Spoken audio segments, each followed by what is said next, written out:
Okay, so I need to do a little bit of explaining before this episode starts. Basically, I recorded the whole episode, everything was great, everything was fine and dandy, and then I got to editing the footage and realised that basically only the first 20 to 25 minutes of footage was actually available, and the rest had decided to corrupt itself. Great, I know. So, let's say for the purpose of storytelling, the history books were destroyed, and over time, whatever happened has been forgotten over the generations. But don't worry, don't click off quite yet, because what I'm going to do is I'm going to give you a brief and basic summary of what happened, and then we'll have another episode tomorrow to sort of compensate you. But honestly, you didn't miss out on too much.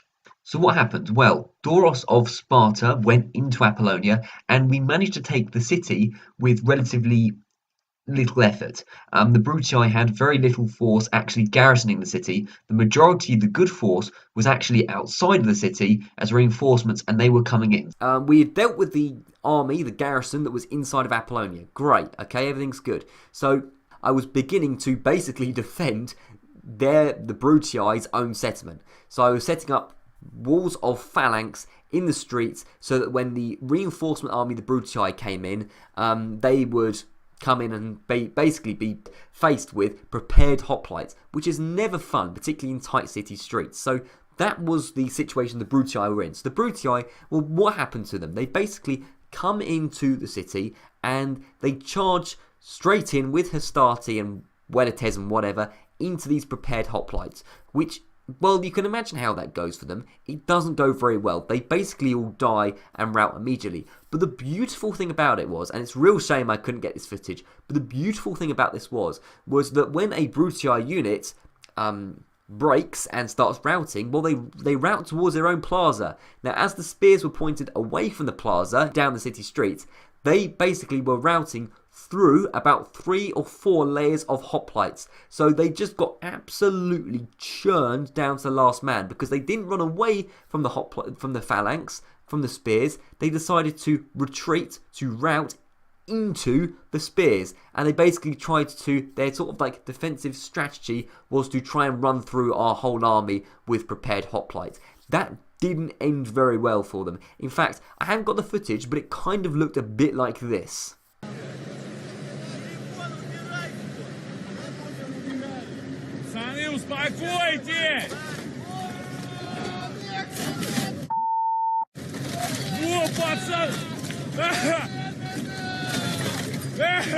Привет, чуваки! Ну вы попали! Вот это сил дает! Okay, so you may be wondering what exactly you missed out on after all of that. Well, to be honest, very, very little. I promise you of that fact, very, very little. So I will briefly explain it now using footage from last episode to kind of give a little bit of context.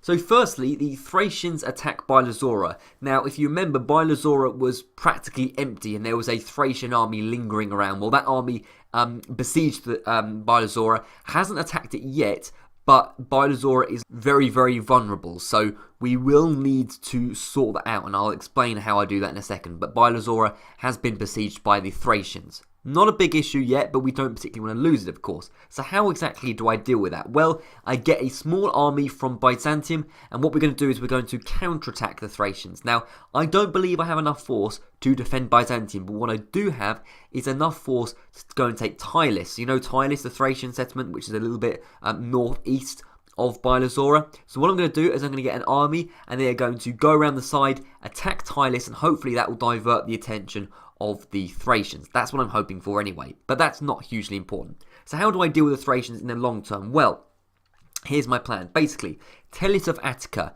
the new lad, he was recently adopted. He was in Termon. Telis of Attica is going to join Doros of Sparta. Now, Doros of Sparta, he's only just taken Apollonia, of course. You saw that a minute ago. And they are going to move on towards the Brutii. But my plan is to split the army into two.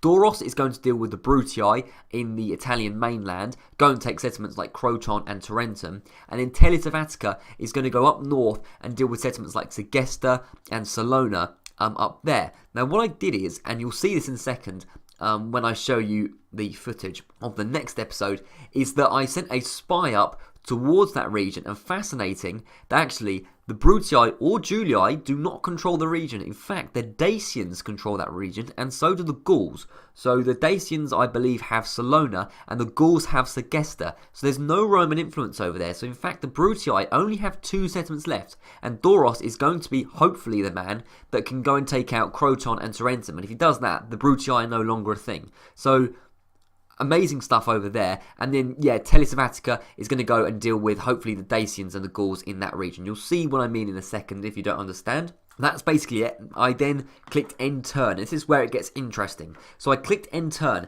and as you can see, I'll show you the screenshot from last episode. Now, Masana was under siege by a small Scipii force of Cneius Antonius.